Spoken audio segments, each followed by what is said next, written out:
Helaian benang yang dibentuk secara proporsional, mengikat sebuah harapan dan cinta yang abadi. Berdirilah seorang pria dengan seragam gelap bak seorang Spiderman hitam tanpa topeng.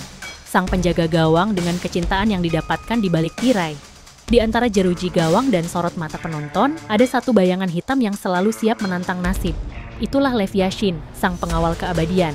Inilah kisah Lev Ivanovich Yashin, si laba-laba hitam, satu-satunya kiper yang pernah raih Ballon d'Or.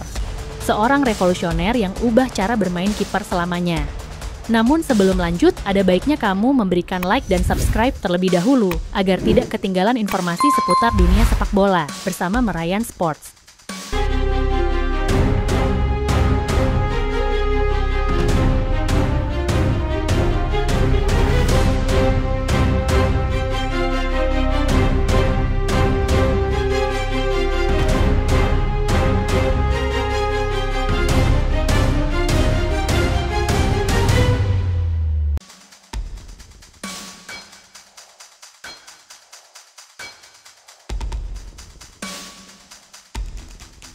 Lahir 22 Oktober 1929 di Moskow. Saat Perang Dunia Kedua, bocah 12 tahun ini dipaksa bekerja banting tulang di pabrik demi hidup.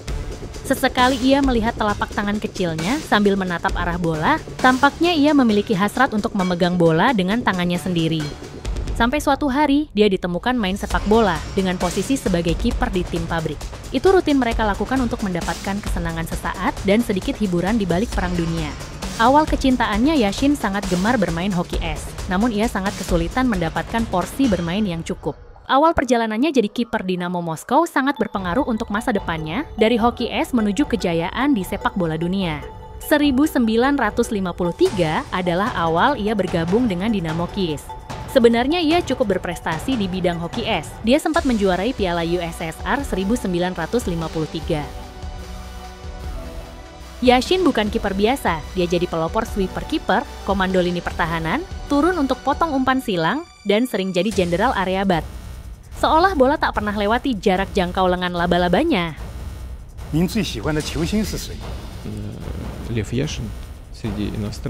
Dengan Dinamo, Yashin meraih 5 gelar liga dan 3 piala USSR. Dia juga melakukan debut untuk timnas pada 1954. 2 tahun setelah debut, Yashin berkesempatan untuk berpartisipasi dalam Olimpiade 1956. Yashin berpartisipasi dalam gelar juara Euro pada tahun 1960 bersama Uni Soviet.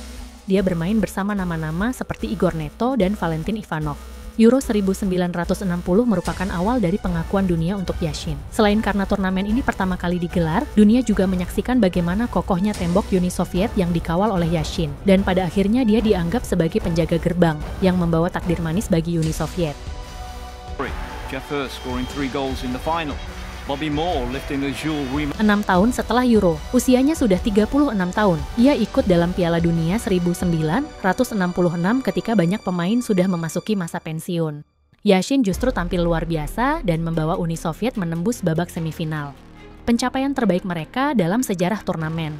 Meskipun akhirnya gagal ke final, penampilan Yashin di Inggris mempertegas statusnya sebagai salah satu penjaga gawang terbaik sepanjang masa, seorang legenda yang menjadikan Piala Dunia sebagai panggung warisannya. Di luar lapangan, Yashin dikenal rendah hati. Dia menyapa fans, bantu kiper muda, pekerja keras meski hidup sederhana dibanding rekan-rekannya di Eropa. Namun, sehebat apapun ia, waktu tetap akan mengakhiri semuanya. Tahun 1971, Dinamo mengadakan farewell match. Perpisahan sang maestro membuat dunia sepak bola seakan kehilangan sosok pahlawan yang sulit ditemukan penggantinya. Есть олимпийская медаль, которая, мне кажется, изо всех моих канон Олимпийских игр с начала футбола. Lev Yashin layak dikenang, tak banyak orang sekarang yang masih ingat akan kehadirannya. Tepat pada tahun 1990 saat usianya 60 tahun, Lev Yashin pergi untuk selamanya, meninggalkan warisan abadi dengan gaya bermain sebagai penjaga gawang yang kompleks. Tidak hanya itu, ia juga mewariskan sebuah nama. Setiap kiper terbaik di masa sekarang akan diberi penghargaan. Penghargaan itu diberi nama Yashin Trophy, yang baru-baru ini didapatkan oleh Emiliano Martinez selama 3 kali berturut-turut.